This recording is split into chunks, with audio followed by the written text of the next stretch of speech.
coming through the front door, I've moved some things out of that old bedroom that I was keeping because I didn't want to pay to store them somewhere. So those are over here, and you can see that I've gotten this whole east half of the house gutted except the back porch, which I've shown you before. But I've also gotten the stairwell gutted, the closet that was inside the stairwell, and this was covered up.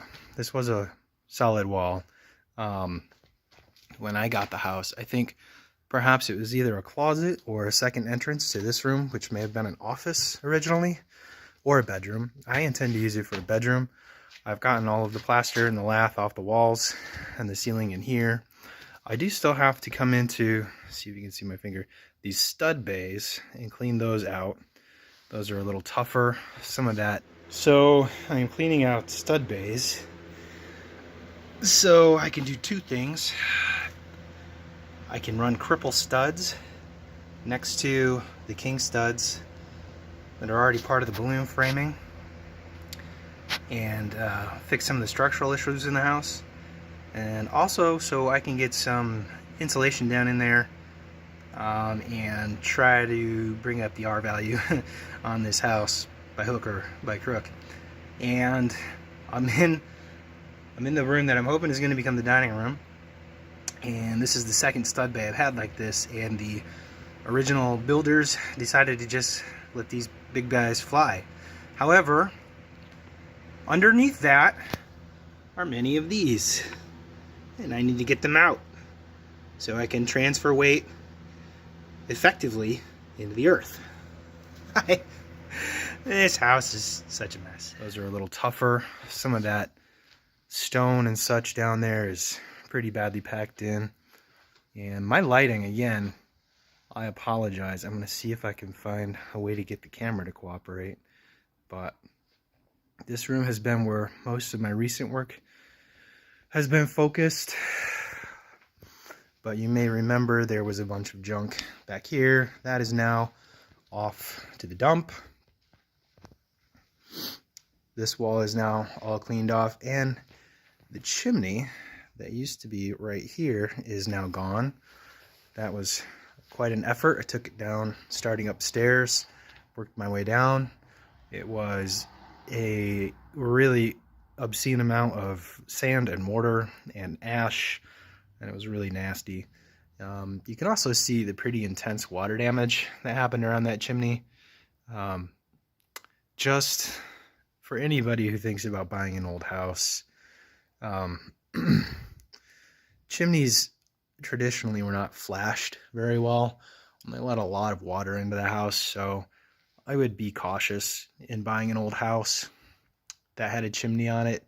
And if you do buy one, I recommend taking a moisture meter to the walls around the chimney, and maybe even just a hard-edged tool to press into any sort of wood that may be around that and see if it gives. Because if it's soft and spongy, you're gonna have to come back through and replace it. Or you could do like the previous owner of this property did and then just cover it up and pretend like it's not a problem. Even though, you know, the wall is the only structural element of the house because it is a balloon. I think I've gone over this before. There were some bathrooms back here, and I've taken those out. This is another chimney that needs to come out, or I have to repoint it above the roof, and I don't see the value in it because it was serving the boiler downstairs, which is also now gone, and I am going to try to cut some footage in of that. I really did not get a lot of live footage of anything. It's too hard for me to set up cameras, set up shots, set up lighting, go do work, collect footage off the phone and edit it. So you will just have to either live with the edits and tours that I do or buy me some equipment, one or the other. So anyway, yeah, this chimney goes from the basement boiler area all the way up to the top of the roof, and it's pretty badly eroded, and the mortar is rotted above the roof, and it looks like it's going to fall over, and I want to take it out before it does fall over. So that is going to go. It's going to give me back a couple square feet of space. That big pipe you see right there is the main plumbing drain in the house, and it goes almost straight down to the main sewer connection that runs out the back of the house. And I like where that is at the moment. I may try to keep that there. So we'll see about that, but I'll probably wind up putting... I'm of two minds about the entire layout down here, and I've been working on the drawings, which I'm going to cut into the footage, hopefully here in a minute. I'm either going to keep this door and put a bathroom behind there like there used to be, only a smaller one, because I want to inset this wall back so I can do some built-in cubbies and coat hooks in the mudroom back there. So the wall will be moved over a bit, and that will be the bathroom. Or that room will be the pantry, and the bathroom will go between this stud wall and a new stud wall I'll have to make a couple feet over.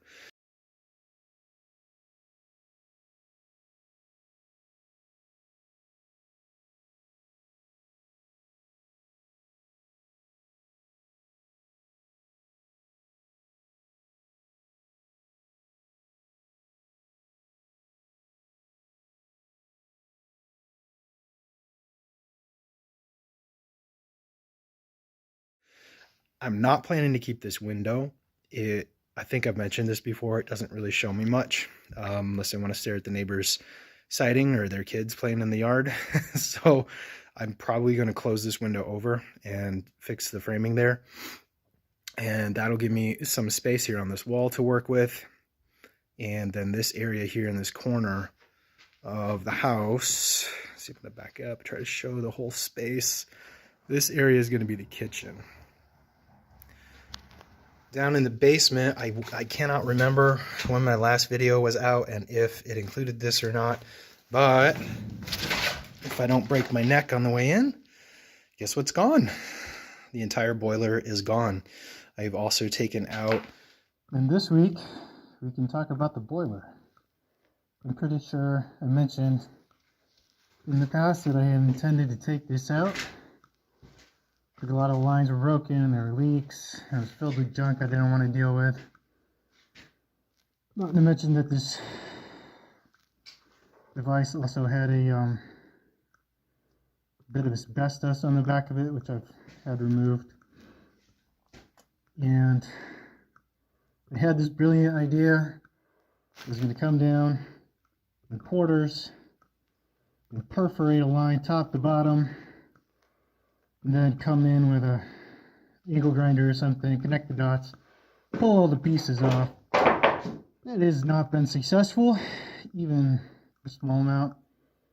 I got about 4 or 5 holes out of each drill bit that I bought. I bought a nickel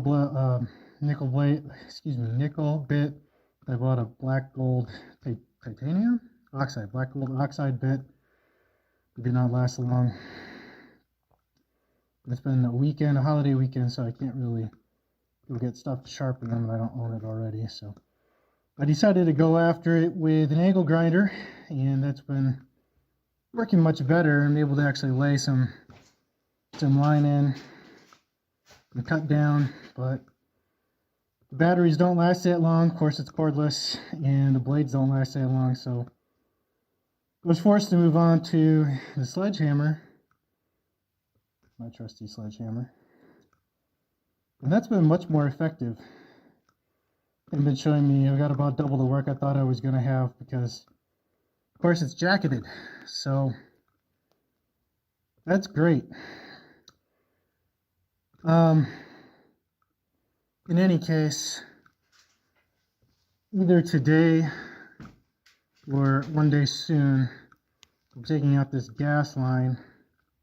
My finger in the spot. This is the gas line, and it runs obviously there, and then comes up here, and then connects out to the meter behind that wall. I'll have to close the gas line off, purge it, and then probably, I don't know what probably gonna have to get a couple of plugs, some tape, and a bunch of other stuff, because I don't intend to leave this any of this gas line in place for the furnace. honestly, I don't even think, I think it's at least 1.5 inches, maybe 2-inch line. And I don't even think a modern appliance would use 2-inch line. Plus, I don't want to keep it here. I want to move it around the corner for the heater. And you probably won't be able to see it, but there's some of that yellow painted pipe here is gas, and that is running up to the unit I'm living in. And that has to go so that I can put a replacement joist up there, because the one in place is in pretty bad shape, and I want to start doing stuff upstairs. So, gotta get this out of the way. Then I can, in this spot, actually, just about here, or very close to it, put a little wall, put some floor jacks in to stabilize the space above it, so I can start transferring weight off the frame of the house and into the earth, so I can work on the frame. Anyway.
Gone.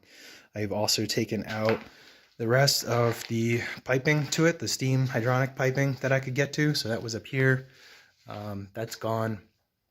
There are a few elbows and small lengths in spots I can't get to.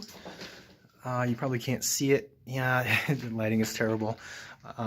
But there is one little bit up there, and there's one length here, and another short length here. But I just need a little bit of time to get to those, and I'll take care of them. Anyway, yeah, I have not really done much of anything in this room. I will need to eventually put that stairwell back in right here. And that'll be fun. So that'll be an upcoming video, hopefully sooner rather than later. Anyway, yeah, that is kind of how things are right now.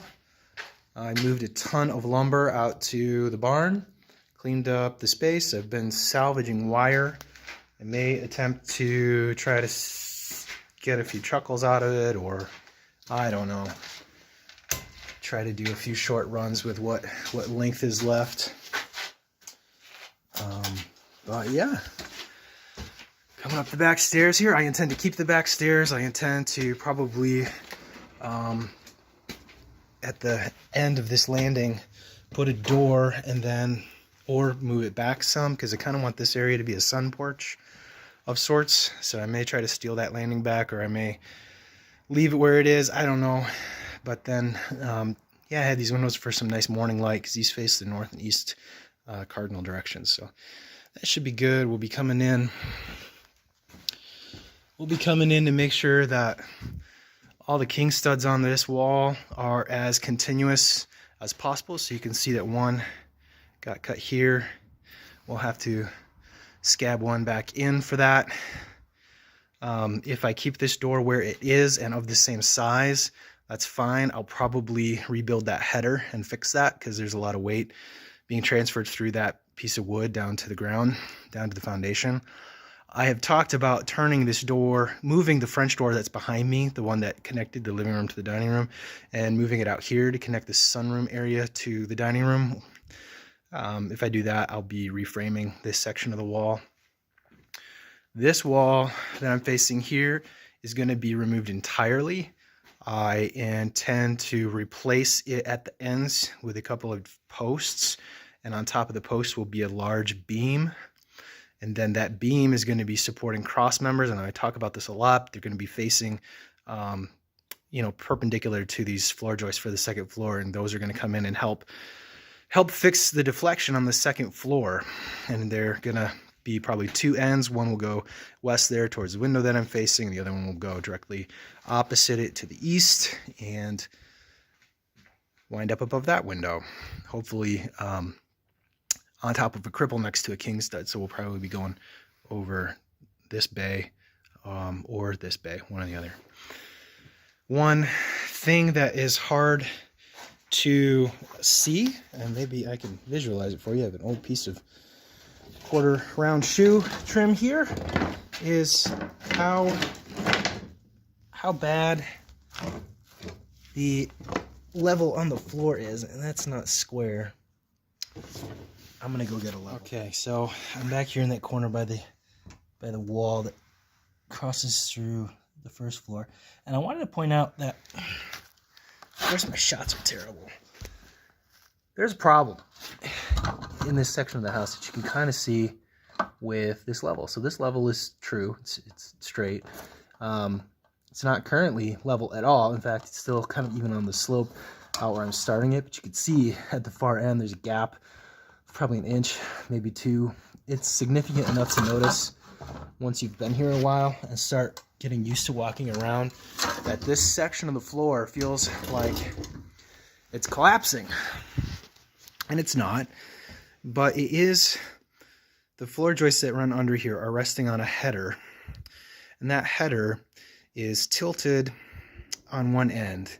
And I think perhaps when it was installed as part of the addition of this back porch, that either the header was put in wrong or it was rested on a stone that did not hold up and maybe broke over time, and then the one end of the header sagged down a few inches. And so this section of the house, this corner of the house, is a low point, which I really want to fix. The sagging continues up to the second floor, and it's really obvious on the second floor too. That I'm right below the unit that I'm living in right now, and it's really obnoxious and honestly kind of terrifying that the floor is as sloped as it is in this part of the house. So I want to fix it, and it sounds pretty easy to do, except for that, remember, a lot of these king studs have been hacked off and not really structurally repaired. You're going to see a few more here that need to traverse the entirety of the vertical span to transfer that weight effectively. So we've got to continue this king stud all the way down into the foundation. We've got to continue this one all the way down into the foundation. Or go and inspect this plate and make sure that this is resting on enough floor joists to be acceptable. But what I'm concerned about is that if I go downstairs and I start to jack up that header, that I'm going to put too much pressure on these scabbed studs that aren't effectively transferring weight, and they're going to become damaged, and the structural framework of this part of the house is going to become damaged. So you need to come in and fill those cut king studs. The other problem I have is that even if I were to ensure that that section of the house was structurally sound when I try to correct it, and I've shown you this before, but that means that this resting, there is a phrase for this, and I cannot remember it from the drawings I've looked at, but this board that the floor joists to the second floor rest on is going to be going up. And if that goes up, then I have a feeling these are going to go like this, and the ones that are badly damaged are going to break as well. So I probably need to come in here with a temporary wall to transfer the weight down to the floor. And right now it's causing me a lot of questions about what should come first and second, what should be my order of operations, because I also probably need to install, like I was talking about earlier, that beam that goes across here and the cross member that comes across here to keep the longer longer span of these floor joists to provide some relief on that and to make sure that's properly supported. So what I think my current plan of attack is going to be is I'm going to go up in here, and here on the west side I'm not using any of this plumbing. I'm going to literally cut and rip it all out, and I'm going to cap it. I'm going to cap it maybe either here where the drain from the east side unit comes in, right here, or I'll cut the entire thing back, change these drains here, my finger here and here, which are my primary drains for the bathroom upstairs. And I think this one will survive the way it is. But because there was so much material taken out of these floor joists to get this drainage in, cut all that, drop the drain down further, put temporary drainage in, run that back to the main stack, the main drain pipe there. And then when all that plumbing is gone, come back in with fresh floor joists, the whole length. That way I know it's not going to bend, I know it's not going to snap, I know it's not going to break. And then I can correct both the outer wall there that I was talking about with the sagging floor due to that header, and I can come back under it with that cross member I was talking about off a beam that's going to go here, and it'll stop the deflection on the second floor. A couple other structural projects is I have to build some temporary walls on either side of this door, and then I have to build a proper header for this door because clearly 3 joists are resting on it and I do not want them to collapse. The same goes for this door, and this door is going to be serving the basement stairwell once I get it rebuilt. And the same goes for this door, even though it's clearly not critical. It would be good to get some extra support in there and make sure that the weight's being transferred appropriately, and that I'm not gonna have a lot of springy, wavy floors on my second floor, because currently there are quite a bit of that, and I want to fix it. So lots of structural projects. They're going to be my next phase. I do still want to rip this carpet up out here. I may leave it. I don't know. I'm tired of demolition. But rip that up. I am terrified of taking this this piece of trim off, so I see what's behind that. I hope there is an actual header. I pray to the powers that be that there is an actual header up there, but based on the way it's looking, I don't think it's sufficient, so it probably needs to be rebuilt.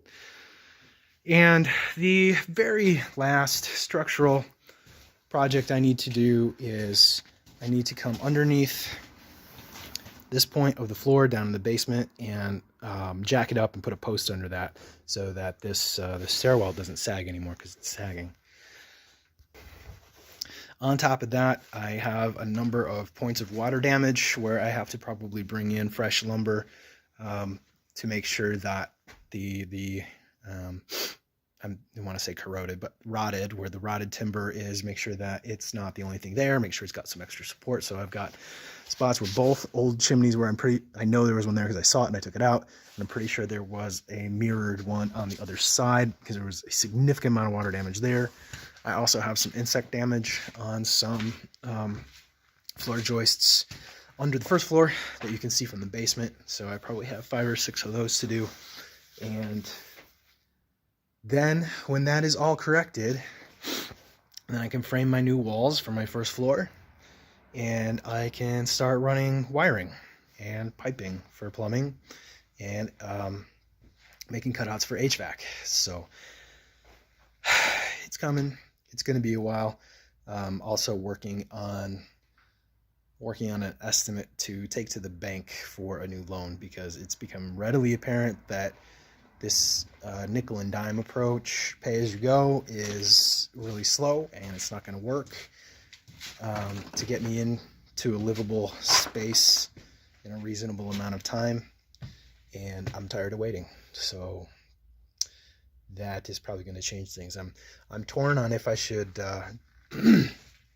if I should ask for the amount of money that's going to allow me to hire it out and pay someone else to do it, or if I just need the money for the